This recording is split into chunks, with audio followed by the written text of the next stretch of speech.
बंसावली इसमें सर लग रहे हैं, तो बंसावली किनको देना है? और सर बंसावली क्या हम खुद से बनाएंगे कि किसी सरपंच या मुखिया से? कि जमीन पे कब्जा किसी और का है और आपका जमीन है, आपके पास कागज है, तो उस परिस्थिति में आपको सर्वे कैसे होगा, उसका क्या प्रक्रिया है सर के द्वारा समझते हैं। परदादा के नाम से जमीन है और पिता के जिंदा होते हुए पुत्र के नाम से जमीन हो सकती ये नोट करने वाली बात सर बताया है गलत है कि आप लोग सोच रहे हैं कि जमीन का कागज नहीं है तो वो सरकारी है। दाखिल खारिज नहीं हुआ है, वो सर्वे में कैसे जो है अपना डॉक्यूमेंट्स देंगे, दाखिल खारिज करा के देंगे कि वही डीड वाला दे सकते हैं? तो सर्वे कराना है अभी, तो उनको कम से कम क्या क्या डॉक्यूमेंट की व्यवस्था करना पड़ेगा, यानी कि क्या क्या दस्तावेज होना चाहिए और कौन सा फॉर्म किस व्यक्ति को भरना है। यानी कि बहुत सारा फॉर्म है, 1 से लेकर 20 तक शायद है, कि आपके पास कोई भी जमीन का कागजात नहीं है, मतलब कि कुछ नहीं है आपके पास, आपका जमीन है, तो उस परिस्थिति में आपको सर्वे कैसे कराना है सर के द्वारा समझते हैं हम। दोस्तों बिहार में जमीन का सर्वे हो रहा है, ऐसे में दोस्तों जमीन का सर्वे आपको कैसे कराना है इसके बारे में पूरी जानकारी जो है आज के इस वीडियो में हम जानने वाले हैं। पटना के जो बंदोबस्त अधिकारी है, जो कि सेटलमेंट ऑफिसर भी बोलते हैं, उनके द्वारा हम इस वीडियो में प्रॉपर समझेंगे। ये वीडियो लंबा होने वाला है, लेकिन आप लास्ट तक जरूर देखिएगा। स्टेप बाय स्टेप आपके हर सवाल का जवाब दिया गया है कि जमीन सर्वे आपको कैसे कराना है, क्या क्या मुद्दा हो सकता है, तो प्लीज वीडियो को लास्ट तक देखिएगा। तो चलिए दोस्तों बिना देरी किए वीडियो स्टार्ट करते हैं। उससे पहले दोस्तों चैनल पे पहली बार आए हैं तो प्लीज सब्सक्राइब करके साथ में बेल आइकन प्रेस करके ऑल कर दीजिए, क्योंकि दोस्तों जमीन सर्वे से रिलेटेड इस चैनल पे वीडियो आपको आगे भी देखने को मिलेगा। नमस्कार साथियों, कैसे हैं आप लोग? आप सबका स्वागत है एक और नए इंटरव्यू वीडियो में। हम जुड़ चुके हैं राजीव सर से, और ये जो है पटना के सेटलमेंट ऑफिसर हैं और बंदोबस्त पदाधिकारी, आप इसे हिंदी में बोल सकते हैं। आज का हमारा मुद्दा है कि जो भी जमीन सर्वे हो रहा है बिहार में, उसको लेकर बहुत सारी जो है गलत जानकारियाँ मार्केट में फैली हुई है। उन सारे जो है गलत जानकारियों को हम यहाँ पे जो है ना सर्जरी करने वाले, एक तरह समझ लीजिए। सर जो है पूरे अच्छे से जानकारी आपको देने वाले हैं। वीडियो लंबा होगा, लेकिन आपको पूरी जानकारी जो है सर्वेक्षण के रिगार्डिंग मिलने वाली है। वीडियो को आपको लास्ट तक देखना है, क्योंकि जितने भी सवाल हैं हम इनसे पूछेंगे। जितने आपके सवाल कमेंट में आए थे वो सारे हम पूछने वाले हैं, और सर जो है इसको अच्छे से समझाने वाले हैं। आप लोग को बिल्कुल जो है प्रैक्टिकल नॉलेज की तरह आपको समझाएंगे, ताकि जो भी सर्वेक्षण में आप लोग को परेशानियाँ हो रही है वो सारा दूर हो सके। सर स्वागत है आपका। सर एक छोटा सा सर इंट्रो आपको हम लेना चाहेंगे अपने चैनल पे। जी, मेरा नाम राजीव रंजन प्रभाकर है। मैं बिहार प्रशासनिक सेवा का एक अधिकारी हूँ। वर्तमान में बंदोबस्त पदाधिकारी पटना के रूप में यहाँ पदस्थापित हूँ। सर सबसे पहला क्वेश्चन ये है सर कि थोड़ा सा आप सर्वे के बारे में बताइए कि सर्वे क्यों हो रहा है और सर्वे से लोगों को क्या बेनिफिट्स होने वाला है। इसके बारे में थोड़ा सा आप जानकारी दीजिए, ताकि लोगों को समझ में आ सके सर्वे क्यों ज़रूरी है और इसके क्या बेनिफिट्स हो सकते हैं। नहीं, ये प्रश्न अच्छा है। देखिए, आज से लगभग 100 वर्ष पहले सरकार ने सर्वे का कार्य प्रारंभ किया था, ज़मीन का सर्वे लेने के लिए। तो 100 वर्ष की जो अवधि है, इसके दरमियान कई लोगों का ज़मीन बिक्री हो गया, कई लोग मर गए। तो आज की तारीख में जो खतियान, वो जो पुराना खतियान है, वो उस चीज़ को रिफ्लेक्ट नहीं करता है जो कि वर्तमान में है। तो इसलिए सर्वे को सरकार ने सोचा। ऐसे बीच में एक RS सर्वे भी हुआ था, लेकिन वो फाइनलिटी पर नहीं पहुंच पाया था। तो 2011 में सरकार ने एक निर्णय लेकर एक अधिनियम बनाया, बिहार विशेष सर्वेक्षण एवं बंदोबस्त अधिनियम 2011, और उसके तहत एक नियमावली भी बनाई गई 2012 में। उसके तहत हम लोग जो है सो विशेष सर्वेक्षण का कार्य प्रारंभ किए हुए हैं। विशेष सर्वेक्षण का जो औचित्य है वो यही है कि 100 वर्ष की अवधि में बहुत सारे जो एंट्रीज़ हैं खतियान में, जो इंदराज कहते हैं उसको, वो बदल गए। ज़मीन का स्वरूप भी जो है सो कब्जा बदल गया। आज की तारीख में जो कब्जा है जिसका, वो खतियान में जो कब्जेदार लिखा हुआ या खातेदार लिखा हुआ वो अब नहीं रहा। तो इसके तहत जो है फिर ज़मीन की कई खरीद बिक्री हुई। तो आज जो है वो खतियान या वो नक्शा जो है वो वस्तुस्थिति को रिफ्लेक्ट नहीं करता है। दूसरा कारण ये है कि आज जितने भी भू विवाद होते हैं उसके मूल में जो है वो आपस में भाइयों में विवाद होना, झगड़ा होना। तो इन सारे चीज़ों को कम करने के लिए सर्वे जो है सो एक मील का पत्थर साबित होगा। इसलिए हम ये अपील करते हैं आपके चैनल के माध्यम से कि पटना ज़िला के जो भी रैयत हैं वो इस विशेष सर्वेक्षण में सहयोग करेंगे, और जो भी उनके स्तर से करणीय चीज़ है, जो वांछित है करना, उसको वो तत्परतापूर्वक करेंगे। जैसे कि उनको जो भी डॉक्यूमेंट्स देना हुआ, फॉर्म भरना हुआ, बढ़ चढ़ के हिस्सा लें, क्योंकि ये आप ही के सहूलियत के लिए काम किया जा रहा है, ताकि आपके नाम से खाता खुल सके, आप ज़मीन को बेच सके, खरीद सके।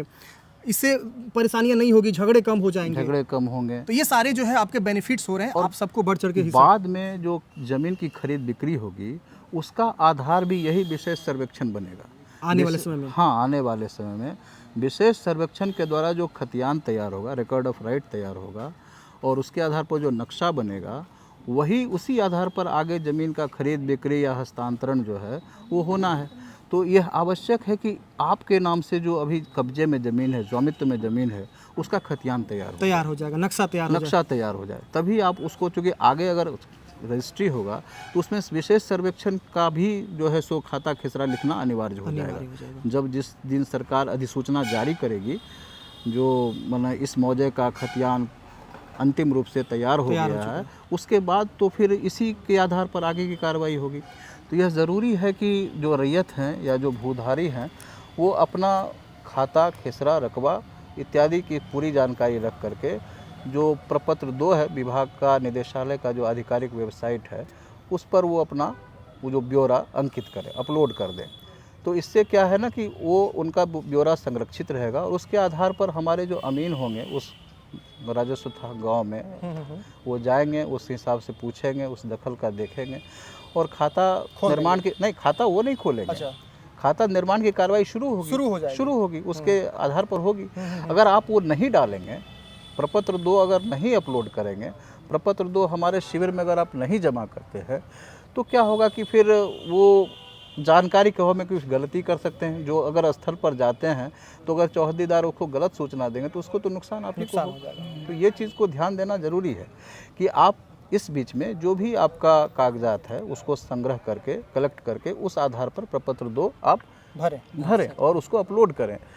तो ये बात तो हम आपके माध्यम से उन लोगों को कहना चाहेंगे कि जितना अधिक से अधिक अपने स्वघोषणा उसको बोलते हैं, जी, स्वघोषणा के माध्यम से प्रपत्र 2 कहलाता है, उसको वो अपलोड करें। वो स्वघोषणा बहुत सिंपल है, सरल है। इसमें आप जो प्रपत्र है उसको देखिए, वो स्वस्पष्ट है।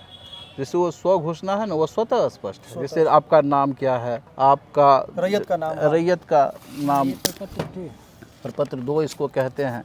राजस्व ग्राम, कौन से राजस्व ग्राम में आपकी ज़मीन है, उसका थाना नंबर क्या है, हल्का नंबर क्या हो सकता है। हल्का नंबर की जानकारी नहीं हो, आपको छोड़ सकते हैं, उसको आप छोड़ दीजिए। हाँ। अगर जानकारी है अपने मतलब अंचल के जो कर्मचारी हैं, अगर उनसे जानकारी ले सकते हैं तो आप दे सकते हैं उसमें। तो इन सारे बातों को भरने में कोई बहुत कठिनाई नहीं है। और अगर कोई कठिनाई है तो फिर हमारे अमीन हैं, उनसे संपर्क करिए। हमारे शिविर में राजस्व के जो सहायक राजस्व अधिकारी है या फिर हमारे कानूनगो हैं, सहायक बंदोबस्त पदाधिकारी है, वो बताएंगे आपको। ऐसा नहीं है, वो सारी सब कोई मदद करेगा आपको, मतलब सब कोई आपको सपोर्ट करेगा। ऐसा नहीं कि ऑफिसर आपको सपोर्ट नहीं करने वाले हैं। हाँ, सब कोई सपोर्ट करेगा आपको, तो आप लोग बढ़ चढ़ के हिस्सा लीजिए इसमें। तो प्रपत्र 2 देने से क्या है कि आपका जो अपने स्तर से आप जो घोषणा करने जा रहे हैं कि हमारा ये ज़मीन है, वो संरक्षित हो जाएगा। उसके आधार पर आगे की जाँच की कार्रवाई होगी, दखल देखा जाएगा। तो मान लीजिए एक आम आदमी है जिसको सर्वे कराना है अभी, तो उनको कम से कम क्या क्या डॉक्यूमेंट की व्यवस्था करना पड़ेगा, यानी कि क्या क्या दस्तावेज होना चाहिए, और कौन सा फॉर्म किस व्यक्ति को भरना है? यानी कि बहुत सारा फॉर्म है, 1 से लेकर 20 तक शायद है।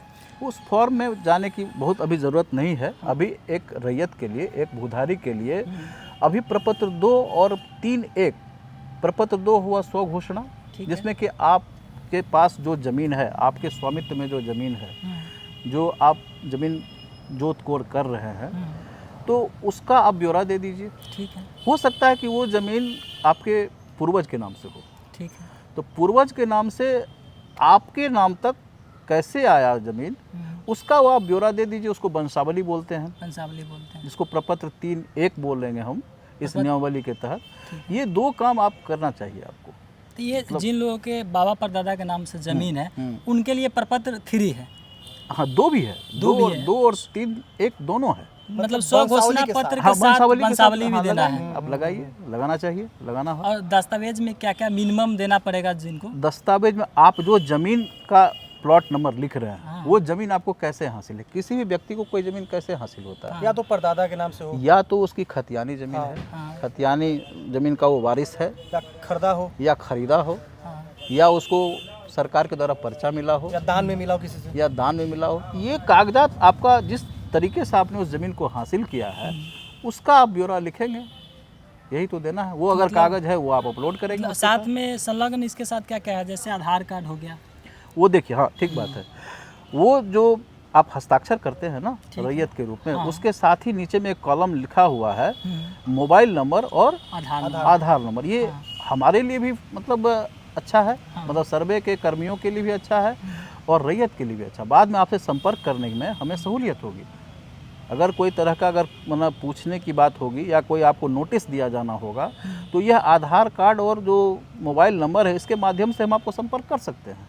इसलिए ये रैयत के फ़ायदे के लिए चीज़ दिया गया है और सरकार का ऐसा निर्देश भी है, पत्र भी है, निदेशालय का इस क्रम में पत्र भी निर्गत किया गया है। ये जो आधार नंबर और मोबाइल नंबर है जी, ये सभी रैयत का इसमें लगेगा या फिर किसी एक रैयत का लगेगा? देखिए आप जितने लोग आप इसमें दे रहे हैं, जो आपका ये प्रपत्र है ना, तो रैयत अगर अपना हस्ताक्षर करेगा तो अपनी भूमिका तो जो ब्यौरा दे रहा है वही ना हस्ताक्षर करेगा, वही ना आधार कार्ड देगा। जैसे मान मतलब लीजिए कोई एक पिताजी का जमीन है या दादा का जमीन है, हाँ, इसमें अंश हो जाएगा 3-4 जो भी देखिए लड़का इसमें है। लिखा हुआ रैयत का नाम, हाँ हाँ, उसके कोष्ठ में दिया हुआ है सह हिस्सेदारों का नाम एवं अंश अगर कोई हो तो रैयत का नाम है तो फिर रैयत का ही हस्ताक्षर होगा ना। रैयत अगर नहीं है इस दुनिया में तो रैयत नहीं है तो फिर कोई आवेदक होगा ना, उसका वारिस हाँ, होगा ना। आवेदक वारिस होगा, तो वहाँ पे 3-4 वारिस हो सकता है। हाँ। उनके 3-4 लड़का है, हाँ, ठीक तो है। क्या तीनों चारों को हस्ताक्षर करना होगा या किसी एक को करना अगर है? संयुक्त है, हाँ। अगर जमाबंदी या खाता संयुक्त खोले जाना है हाँ। तो चारों का हस्ताक्षर हो तो और बेहतर है। अच्छा, अगर अलग अलग खाता हाँ, तो खोलना है अलग- तो हाँ, अलग अलग हाँ, फॉर्म भरना अलग-अलग होगा। फॉर्म भरेंगे। एक और इसमें सवाल है कि ये राजस्व ग्राम जो है, जैसे एक जमीन जहाँ पे है वहाँ का ये राजस्व ग्राम हो गया। अगर हमारा अलग अलग राजस्व मतलब अलग अलग गांव में जमीन है तो क्या हमें अलग अलग फॉर्म भरना होगा? बिल्कुल मौजावार भरना है ना। मतलब अलग अलग ये प्रपत्र भरना होगा? हाँ, क्यों नहीं भरिएगा, उस मौजा का होगा ना। एक ये देखिए जो भी सर्वे की जो इकाई है, हम्म, जो सर्वे हम लोग करते हैं हम्म, वो किसी उसका यूनिट है मौजा, जिसको राजस्व ग्राम बोलते हैं। हम्म। उसी के आलोक में आगे प्रपत्र 20 तक कार्रवाई चलती है। हम मौजा को लेकर ही चलते हैं। अच्छा अच्छा, हम मौजे को लेकर ही, मौजे में उद्घोषणा हुआ कि नहीं, मौजे में कितने प्रपत्र दो हमें प्राप्त हुए, मौजे में उस राजस्व ग्राम में हमें कितने, तो ये हमारा जो काम का जो इकाई है, काम का जो आधार है वो मौजा ही है। हम जो अगर अंत में फाइनल जो पब्लिश होगा वो भी मौजा बार ही पब्लिश होता है, प्रकाशित अच्छा होता है। मौजावार, इसलिए उनको सारे इसलिए अलग जो अलग- भी जानकारी किसी को देना होगा तो मौजा ही उसका आधार बनेगा। मतलब आपको अलग अलग फॉर्म भरना होगा। अलग अलग गांव हाँ, में जमीन अगर है, अलग अलग मौजे में आपकी ज़मीन है, अलग अलग राजस्व ग्राम में ज़मीन है, तो राजस्व ग्राम वार ही ये तैयार होगा ना। तैयार होगा। हाँ। और जैसे अलग अलग भाई अलग खाता खुलाना है तो उनको अलग अलग इस तरह के शपथ पत्र जमा करना होगा क्या? अलग खाता खुलाना है तो वो अलग ही करेंगे, ऐसे क्या है। अगर संलग्न करना है तो एक ही फॉर्म से काम चल जाएगा। अलग चलिए अब खुलवाना। दिलीप सर कुछ सवाल आपसे करेंगे। बताइए। सर एक क्वेश्चन आया हुआ है कि परदादा के नाम से जमीन है और पिता के जिंदा होते हुए पुत्र के नाम से जमीन हो सकता है। जैसे परदादा का उनका जमीन है और उसके पिताजी मतलब अभी नाती जो है ये फॉर्म भर रहा है, पोता फॉर्म भर रहा है। हाँ ठीक हाँ, है। और उसके पिताजी जिंदा हैं, हाँ दादा मर चुके हैं, हाँ, तो वो कैसे पोते के नाम से खाता नहीं खुलेगा। नहीं खुलेगा? हाँ, पोते के नाम से खाता नहीं खुलेगा। क्योंकि जीवित बाप है तो हाँ, पोते के नाम से खाता नहीं खुलेगा। मतलब पिताजी के नाम जीवित, से हाँ अगर जीवित पिता अगर परदादा का देहांत हो चुका है तो फिर खाता उनके जीवित पिता के नाम से खुलेगा। जीवित पिता। अगर उसके पुत्र भी हैं तो पुत्र का खाता अभी नहीं खुलेगा। अगर वो चाहे कि नहीं हम बंटवारा करा लें, पिताजी से लिखवा लें, अपने नाम करवा लें, तो ऐसा हो सकता है? तो कराएंगे, बंटवारा कैसा है वो देखने की चीज़ है, कैसा वो नियमता है कि जैसे नहीं। मान लीजिए कोई एक पिता है जिनके 4 पुत्र हैं, चारों मान लीजिए एजगर हो चुके हैं, 50 साल, पिताजी जिंदा हैं, हाँ तो चारों के पास मान लीजिए 10 कट्ठा जमीन है, हाँ तो 2.5 कट्ठा जमीन हुआ उनका चारों के नाम से। हाँ, तो 2.5 कट्ठा जब जमीन हुआ, 10 कट्ठा जमीन है, तो 2.5 कट्ठा अपने नाम से करना चाहते हैं, क्योंकि जब भी आगे कहीं कुछ करना हो रहा है तो उनको दिक्कत हो रही है, लोन लेने में दिक्कत हो आपको जो दावा करना है उससे मुताबिक आप कागजात बना करके दीजिए, उस कागजात की जांच होगी। अच्छा, ऐसा नहीं है कि आप अपने मन से जो कुछ कर लिए वो फिर उस तरह से आपका हिस्सा या खाता खुल जाएगा। अच्छा, पिताजी को उसका लिखना पड़ेगा हाँ, एक। वो उसको देखा जाएगा कि भाई किस तरह से वो बंटवारा नामा हुआ है, अच्छा, तो वो तो देखना होगा ना। हाँ, वो तो हाँ, देखना चाहिए। बंटवारा मतलब नामा चाहिए उसके हाँ, लिए। बंटवारा तो चाहिए ही ना, और बंटवारा में सभी फरीकेन का हस्ताक्षर भी होना चाहिए। और बंटवारा आपका वैलिड होना चाहिए। दूसरे की जमीन का आप बंटवारा कर लीजिएगा वो उचित नहीं उचित नहीं होगा। हाँ सही बात है, मतलब चारों की सहमति चाहिए, पिताजी की भी सहमति चाहिए, तो उस तरह से खाता खुल सकता जितने है। भी पिता ही नहीं, जितने भी उसके वाजिब हिस्सेदार हैं उसकी सहमति, लिखित सहमति चाहिए ना, तभी तो खुलेगा। अब हमारा ये नेक्स्ट सवाल है कि बहुत लोगों का कहना है कि उसका पुश्तौनी ज़मीन है, यानी कि दादा परदादा के नाम से ज़मीन है, वो मौखिक रूप से बंटवारा कर लिए हुए हैं, तो उस परिस्थिति में उनको कैसे अभी सर्वे कराना है, अगर मौखिक रूप से किए हैं तब? देखिए, मौखिक रूप से अगर बंटवारा हुआ है तो बंटवारा को अभी आप उसको समय है, उसको आप कागजी रूप दे दीजिए, कागज़ में उसको बना लीजिए। मौखिक बंटवारे का कोई विधिक आधार तो है नहीं। सही बात। तो जैसे जैसे दखलकार हैं उस हिसाब से वो दखल लिखेगा, और अगर सभी लोगों की सहमति आप लिखित में दे देते हैं, जो भाई अलग अलग बंटवारा है तो अलग अलग कायम करेगा, अन्यथा वो संयुक्त जमाबंदी कायम कर देगा। मतलब अभी तो फिलहाल बंसावली से वो कराएंगे हाँ, अपना। हाँ, वो सब चीज़ इसी में है। इसी में है। प्रपत्र 2 और 3 को अगर सही ढंग से आप तैयार कर लेंगे और उसके आधार पर अगर कागज़ बना लेते हैं तो आपका आधा समस्या हल हो जाएगा। इसको अगर सावधानी पूर्वक बनाएंगे आप तब तो आपके लिए अच्छा चीज़ रहेगा। मतलब ये जैसे आपको करना क्या है कि वंशावली तैयार कर, जो मौखिक रूप से आप बात कर रखे अपने भाई लोगों में कि ये खेत मेरा है, ये मेरा है, हाँ, उसी के आधार से ये फॉर्म भरिए। उसको आप लिखत बना लीजिए। हाँ। सभी जो वाजिब हिस्सेदार हैं, जो विधिक हिस्सेदार हैं, उसको आप दस्तखत करा करके दे दीजिए, तो अलग अलग खाता खोल देगा। लेकिन मौखिक के आधार पर अगर खोलना चाहेगा तो वो मौखिक आधार पर खोलने में उसको आपको कठिनाई हो सकती है। हाँ, मतलब आपको डॉक्यूमेंट बनवाना पड़ेगा, प्रपत्र 2 और 3 और वो वंशावली वगैरह बहुत बनवाना आसान है। सभी अगर आप कह रहे हैं कि सभी लोग मौखिक में सहमति है, हाँ। तो फिर उसको लिखित बनाने में कोई आपत्ति नहीं है। बाद में अगर कोई कहेगा कि नहीं हमारा तो मतलब हमने तो मौखिक हमारा तो नहीं है, इसमें सहमति नहीं फिर है, दिक्कत हो फिर दिक्कत होगी उसकी। तो मौखिक ही है ना।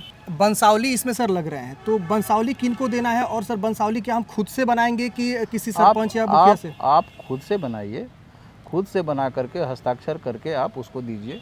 ये बाद में जो है उस वंशावली का सत्यापन ग्राम सभा में लोग हमारे अमीन कराएंगे। अभी तत्काल सरपंच के हस्ताक्षर से वंशावली बनाने की आवश्यकता नहीं है। अगर आप बना पाते हैं तो अच्छी बात है, पहले से बना लीजिए।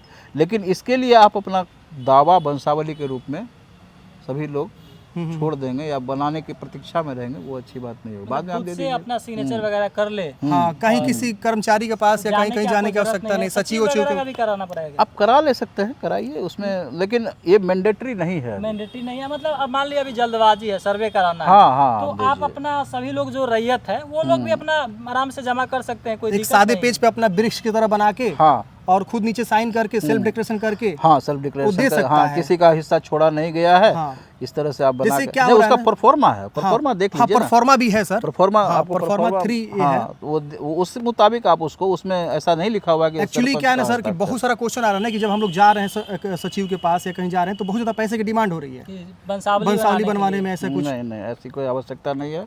आप अभी तत्काल उसको खुद से ही भर दें, भरिए, खुद से ही भरिए। खुद से ही भरिए, खुद से ही वंशावली तैयार करिए। कहीं आपको कहीं पैसे देने की आवश्यकता नहीं है, बिल्कुल जो है ये आसान है। आपको कहीं किसी से दूसरे से डॉक्यूमेंट्स बनाने की आवश्यकता है ये नहीं है।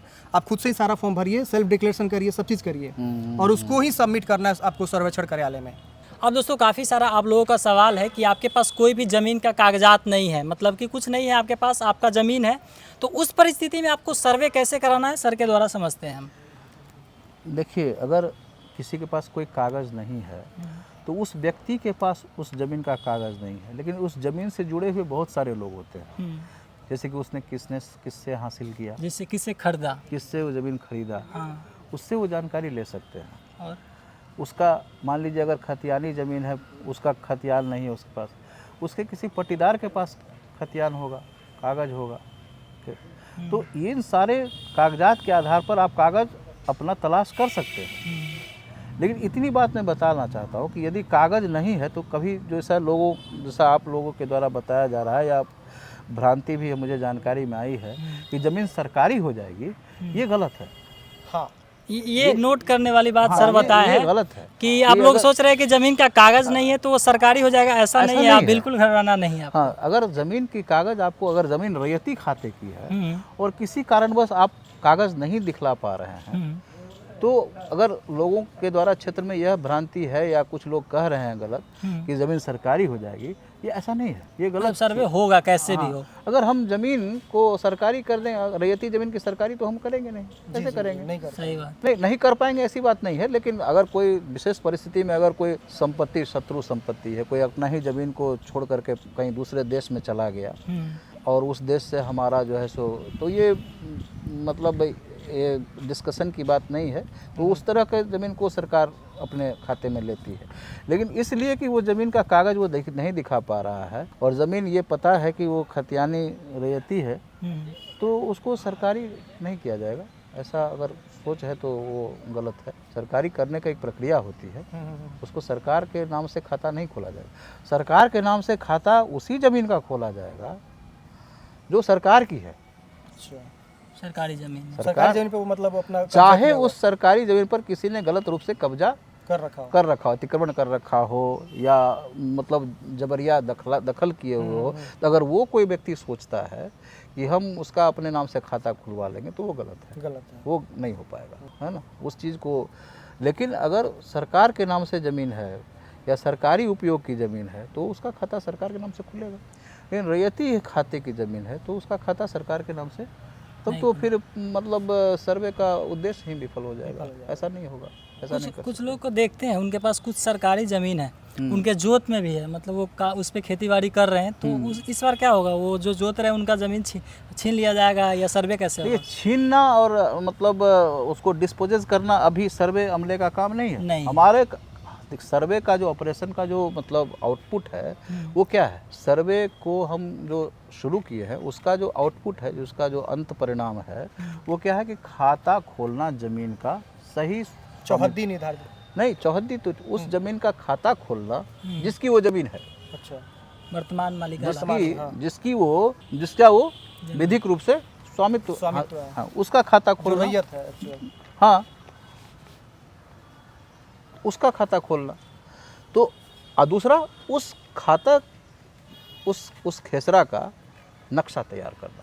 यही दो एंड प्रोडक्ट है। आउटपुट एंड प्रोडक्ट कहिए या आउटपुट कहिए या अंतिम हम लोगों का जो मतलब मकसद परिश्रम का परिणाम होगा, इस परिश्रम का सदप्रयास का जो परिणाम होगा वह है कि खाता तैयार करना।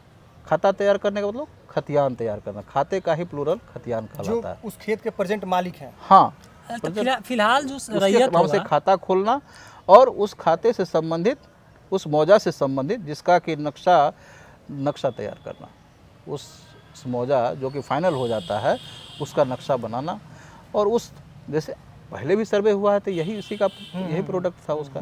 The product of survey is to prepare khatiyan and map of the village which has been finally published. उसको तैयार करते हैं हम लोग। मतलब फिलहाल तो वो यही बात है। लेकिन ये प्रक्रिया इतनी मतलब कॉम्प्लेक्स है और इतनी मतलब जटिल कहा जाए कि इसमें ऐसे कोई हम मतलब सरकारी कर्मी इसको सीधे नहीं खोल सकता जब तक आप रैयत के रूप में आप हमें सहयोग नहीं करेंगे, है ना। तो इसमें रैयत का इंटरेस्ट है कि सही ढंग से अपनी सूचना दे, अपने दखल को सही बतावे, हाँ। अपने खेत अभी जैसे अगर अपना जो खेत उसका है, जो ज़मीन है, उसका आड़-मेड़ को पूरी तरह से डिस्टिंग्विश कर ले, सही से करके रखें। हाँ, उसको चिन्हित कर ले, ताकि सर्वे कर्मी जब जाए तो उसको Physically पता जब जाए चले कि ये आड़-मेड़ जो है वो सही मतलब सुगोचर उन्हें लगे, दिखने में स्पष्ट लगे। इसलिए इसके लिए कहा जाता है पहले ही जो उद्घोषणा के माध्यम से हम यही सूचना देते हैं। आम सूचना जो है उद्घोषणा का, किसी ग्राम में सर्वे शुरू होने से पहले हम उद्घोषणा करते हैं कि हम इस ग्राम में सर्वे की कार्रवाई शुरू करने जा रहे हैं। तो शुरू करने जा रहे हैं तो फिर क्या करना है आपको? हम तो करने जा रहे हैं तो रैयत को ये करना है। उसमें बताया जाता है कि आपके जो भूमि है, आपकी जो ज़मीन है, उसके चारों कोनों पर आप मेड़ दे दें, मोड़ दिखा दें, ताकि जो लोग जाएं तो उन्हें अमीन हमारे जाएं तो उनको पता चल सके कि ये प्लॉट अपने आप में एक प्लॉट है मेड़ से में। हाँ, तो एक ये रैयत को करना चाहिए।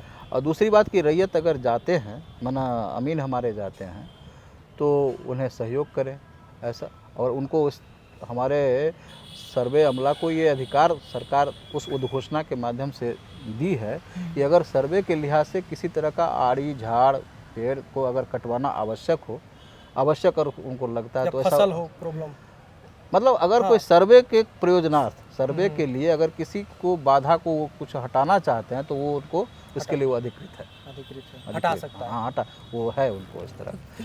तो ऐसे तो ये है, लेकिन जब तक आप सहयोग नहीं करिएगा तो फिर वैसे तो होगा नहीं। तो 2-3 चीज़ें हम इसके माध्यम से अपील करना चाहते हैं कि आप अपना स्वघोषणा दें, ज़मीन का वंशावली अपलोड करें।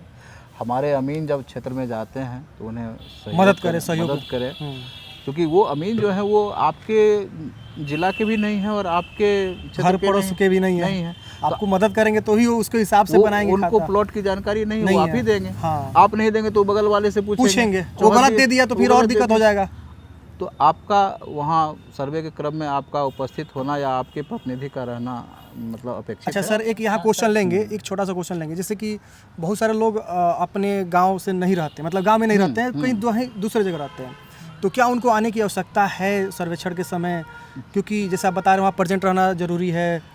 नहीं, जरूरी जो है। बाहर रह रहे हैं उनके लिए सर्वेक्षण कैसे होगा, वो कैसे पार्टिसिपेट करेंगे सर? थोड़ा सा इसके बारे में बताइए। देखिए कि ये इसका उत्तर आप हमसे बेहतर दे सकते हैं। अभी हमने पहले कहा कि आप अगर नहीं रहेंगे तो आपके गायवाने में जो व्यक्ति हमारा अमीन जाएगा वो किसी दूसरे से ही ना पूछेगा। अच्छा, वो सर्वे आपके चलते रुकेगा थे उधर ही? नहीं रुकेगा। हाँ, होना फिक्स है। हाँ, आप अगर सहयोग करेंगे, उपस्थित होकर दिखाएंगे तो दूसरा गलत आदमी भी परहेज करेगा गलत सूचना देने से।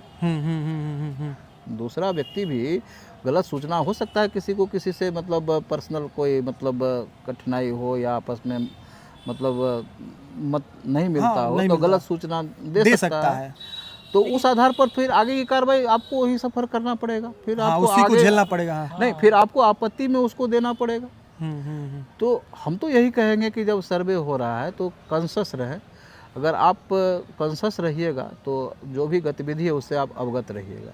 सही बात है। जो भी यानी आपको एक तरह से पार्टिसिपेट करना ही होगा अच्छे से। आप अपने किसी दूसरे को उसके उपलक्ष्य में रख दीजिए ताकि वो आपकी सारी ज़मीन की जानकारी रखता हो और बता सके कि इनका ज़मीन है। हाँ। नहीं तो आगे चल के मान लीजिए बगल वाला आपका गलत जानकारी दे दिया, उस उसके ज़मीन बाद की प्रक्रिया में फिर आप आपत्ति में जाएंगे। आपत्ति में जाएंगे तो ये आपत्ति में प्रॉब्लम जाएंगे। होगा, आपको झेलना पड़ेगा। रैयत में तो उनका नाम रहेगा ही। जैसे मान लीजिए पहले से उनका नाम है, रैयत तो वो रहेंगे ही, लेकिन वहाँ पे हो सकता है दखलनामा में कोई व्यक्ति बोल दे कि वो हमारा ज़मीन है, तो फिर उनके नाम बहुत सारी बातें हैं कि क्षेत्र में आपके कर कोई विरोधी हैं तो कोई मतलब दूसरी बात बोल दें कि नहीं रहते हैं तो मतलब कुछ कहेंगे इनके दखल, आप जैसा बता रहे हैं। तो इसको तो आप ही ना बेहतर काट पाइए। सही बात है। मतलब आपको दोस्तों जो भी लोग हैं सर्वे कराने के लिए आपको उपस्थित रहेंगे तो बेहतर होगा। नहीं तो क्या होगा कि जो सर्वे टीम जाएगी, अमीन जाएगा, वहाँ पे आपके नाम से सर्वे हो जाएगा, लेकिन वहाँ पे दखलनामा में जो व्यक्ति अगर कोई दूसरा वहाँ पे बताता है कि ये मेरा है तो दखलनामा में उनका नाम आ जाएगा, क्योंकि सर्वे टीम जब अब सीधे उसके मेरा है कहने से नहीं होगा, फिर उसको वो प्रूफ साक्ष्य देना होगा साक्ष्य के रूप में। अगर वो ऐसा नहीं शपथ पत्र है। घोषणा पत्र शपथ पत्र क्या देंगे? दखल उसके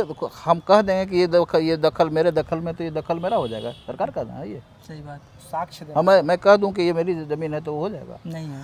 मतलब कहने का मतलब आपको परेशानी हो सकती है। आप मिस इन्फॉर्मेशन पर वो काम कर देगा तो दिक्कत तो आप ही को न होगा। सही बात है। बताइए। दोस्तों जैसे आप लोगों का सवाल एक और रहता है कि ज़मीन पे कब्जा किसी और का है और आपका ज़मीन है, आपके पास कागज़ है, तो उस परिस्थिति में आपको सर्वे कैसे होगा, उसका क्या प्रक्रिया है, सर के द्वारा समझते हैं। देखिए, ज़मीन पर कब्जा किसी और का है और आपके पास कागज़ है, तो कब्जा किस आधार पर है किसी का, वह तो वो व्यक्ति बताएगा। वो व्यक्ति बताएगा। और अगर उसका कोई कागज़ है तो उसको वो देखेगा। और आपका जो सिर्फ कागज़ है, कब्जा नहीं है, तो आपसे ही पूछा जाएगा भाई आपका कब्जा क्यों नहीं है। तो ये चीज़ें जो है वो सुनवाई की विषय वस्तु है। हाँ। लेकिन खाता अगर खोला जाएगा तो सिर्फ कब्जा हो जाने के आधार पर खाता नहीं खुलेगा। आपका कोई ना कोई कागजी आधार होना चाहिए। ये तो मतलब सोचने वाली बात है। सोचने वाली बात है। ये तो सभी प्रूफ एविडेंस देगा तो भाई क्यों है, कैसे है, वो क्यों आपका दखल किया हुआ है, ये सारा मुद्दा उस समय अमीन ही सब चीज वो अपने हिसाब से लिखेंगे। लेकिन फिलहाल तो रैयत में तो नाम उन्हीं का रहेगा जिसका रियल में सरकारी है। रियल में डॉक्यूमेंट्स प्रूफ होगा, उन्हीं का नाम रहेगा। और अगर ये पता चलता है कि नहीं कागज़ होते हुए भी कोई दूसरा व्यक्ति दखलकार है, तो अगर दखल का सही ढंग का कागज़ नहीं दिखा पा रहा है अपने हक में, तो अवैध दखलकार माना जाएगा। वो मतलब अवैध दखलकार वहाँ पे अवैध दखलकार माना जाएगा। अवैध दखलकार माना जाएगा। एक क्वेश्चन और आ रहा है कि जिनका दाखिल खारिज नहीं हुआ है वो सर्वे में कैसे जो है अपना डॉक्यूमेंट्स देंगे, दाखिल खारिज करा के देंगे कि वही डीड वाला दे सकते हैं? दाखिल खारिज सर्वे की प्रक्रिया में कराया जाना मतलब ये एसेंशियल नहीं है कि आप दाखिल खारिज करा कर कहीं सर्वे में भाग लें, ऐसा नहीं है। आपके पास जो स्वामित्व का कागजात है उसको आप आधार मान करके, मैंने तो कई बार पहले कहा कि आप अपना स्वघोषणा भरिए, जो आपका केवाला है, जो वसीका है या डीड है, उस आधार पर आप करिए। दाखिल खारिज हो करके इसका भरना ये आवश्यक अभी नहीं है।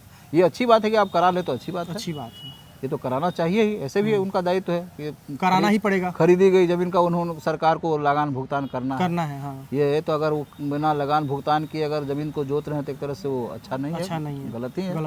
हाँ, मतलब अगर दाखिल खारिज हो जाता तो उसके बाद ही कराएं, नहीं ऐसा नहीं है कि दाखिल खारिज करा करके ही हम इसको प्रपत्र 2 भरे हैं, ये आवश्यक फॉर्म नहीं भर है। दीजिए, आप फॉर्म भर के अपना कागज लगाइए, लगा दीजिए, हाँ। उसी डीड को ही लगा दीजिए, डीड को लगाइए, डीड को लगाइए। तो सर काफ़ी अच्छा लगा आपसे, आपने इतने अच्छे क्वेश्चंस का आपने अच्छे से सिंपल वे में आपने जवाब दिया। हमारे व्यूअर्स को बहुत ही लाभ मिला होगा, और जो भी आपके मन में और भी डाउट्स है कमेंट बॉक्स में पूछेंगे, हम कोशिश करेंगे कि सर को एक बार और इंटरव्यू में लाएं। जो भी आपके सिंपल क्वेश्चंस होते हैं वो सब आप कमेंट बॉक्स में पूछ सकते हैं। और सर आपको बहुत बहुत धन्यवाद, हमारे व्यूअर्स को इतना समय देने के लिए बहुत बहुत धन्यवाद सर। आपको भी धन्यवाद, आपको भी धन्यवाद। ठीक है दोस्तों, तो इसी वीडियो को यहीं पे एंड करते हैं। बाकी फिर से मिलेंगे आपसे नेक्स्ट वीडियो में, तब तक के लिए आप सभी को जय हिंद, जय भारत।